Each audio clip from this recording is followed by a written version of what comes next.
नहमदहु व नुसल्ली अला रसूलिल करीम अम्मा बाद फ़अऊज़ु बिल्लाहि मिनश शैतानिर रजीम बिस्मिल्लाहिर रहीम। लेसन नंबर 6 सूरतुल बकरा आयत नंबर 30 खां वठी 35 ताईं। तर्जुमो बिस्मिल्लाहिर रहीम।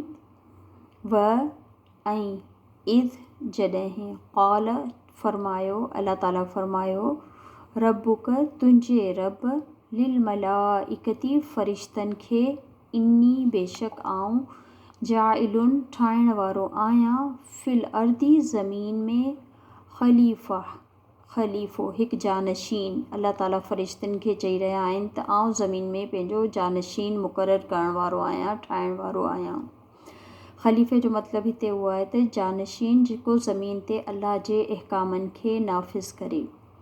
क़ालू फ़रिश्तनि जवाबु ॾिनो, हुननि चयो, अतजअलु छा तव्हां ठाहींदा, फ़ीहा इन में यानी ज़मीन में, मई युफ़सिदु जेको फ़साद कंदो, फ़ीहा उन में, वयस्फ़िकु दिमाअ ऐं जेको खून रेज़ी कंदो, दिमाग़ खून यस्फ़िक वहाइण वारो यानी नाहक खून वहाईंदो यानी खून रेज़ी कंदो इन में। वनहनु ऐं असीं, नुसब्बिहु असीं तस्बीह करे रहिया आहियूं, करण वारा आहियूं, बिहम्दिक तुंहिंजी हमद सां गॾु, व नुक़द्दिसु लक ऐं तुंहिंजी पाकी बयानु करण वारा आहियूं या करे रहिया आहियूं। क़ाल अल्लाह ताला फरमायो, इन्नी बेशक आऊं, आलमो या बेशक मूंखे वधीक इल्मु आहे, माला जेको न तालमून तव्हांखे इल्मु आहे। यानी अल्लाह ताला फरमाया आहिनि जेका ॻाल्हि आऊं ॼाणा थो सा तव्हीं नथा ॼाणो। व अल्लम आदमल अस्माअ कुल्लहा ऐं सेखारिया हुन यानी अल्लाह ताला सेखारिया आदम अलैहिस्सलाम खे तमामु नाला तमामु शयुनि जा या तमामु जेतिरा बि नाला हुआ शयुनि जा अल्लाह ताला हज़रत आदम खे तमामु इल्मु सेखारे छॾियो। सुम पोइ अरदहुम पेश कयो हुनखे, पेश कयो हुननि जे आॾो, पेश कयो हज़रत आदम खे, हुम फ़रिश्तनि जे आॾो, फ़रिश्तनि जे लाइ, अरदहुम हुनखे पेश कयो हुननि जे आॾो, अलल मलाइकती फ़रिश्तनि थे। ठीकु है, पोइ अल्लाह ताला हुनखे पेश कयो फ़रिश्तनि जे आॾो।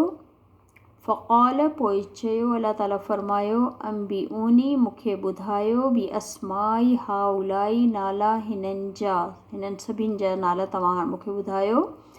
इन कुंतुम सादिक़ीन अगरि आहियो तव्हीं सचा। क़ालू फ़रिश्तनि जवाबु ॾिनो, सुब्हानक पाक आहीं तूं या पाक आहे तुंहिंजी ज़ात, ला इल्म लना न आहे इल्मु असांखे इन जो, इल्ला मगर मां अल्लमतना जेको तो असांखे सेखारे छॾियो।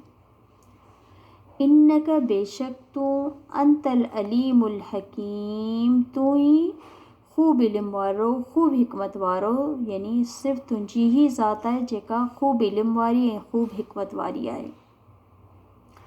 क़ाल या आदमु अल्लाह ताला फरमायो त ए आदम, अंबिहुम ॿुधाए हिननि खे, बि अस्माइहिम नाला हिननि जा। फलम्मा पोइ जॾहिं अंबअहुम ॿुधाया हुननि खे, बि अस्माइहिम नाला हुननि जा, क़ाल फरमायो, अल्लाह ताला फरमायो, अलम छा न अक़ुल चयो हो मूं लकुम तव्हांखे, फ़रिश्तनि खे अल्लाह ताला फरमायो छा न मूं चयो हो तव्हांखे, इन्नी बेशक आऊं, आलमो ख़ूब ॼाणा थो, ग़ैब समावाती ग़ैब आसमाननि जो, वल अर्दी ऐं ज़मीन जो, व आलमो ऐं मूंखे ख़ूब इल्मु आहे, मां जेको कुझु तुबदून तव्हां ज़ाहिर कयो था, व मां कुंतुम जेको कुझु तव्हां तक्तुमून तव्हां लिकायो था। व इज़ क़ुलना ऐं जॾहिं असां चयो, अल्लाह ताला फरमाए रहिया आहिनि त जॾहिं अल्लाह ताला फरमायो, लिल मलाइकति सुजुदू फ़रिश्तनि खे त सजदो करियो, ली आदम जे लाइ, फ़सजदू पोइ सजदो कयो, उन्हनि सभिनी सजदो कयो, इल्ला सिवाइ मगर न कयो, कंहिं न कयो, इल्ला इब्लीस सिवाइ इब्लीस जे, इब्लीस जेको शैतान हो। अबा वस्तकबर इनकार कयईं ऐं हुन तकबुर कयो, वकान ऐं थी वियो उहो, मिनल काफ़िरीन काफ़रनि मां, इनकार करण वारनि मां।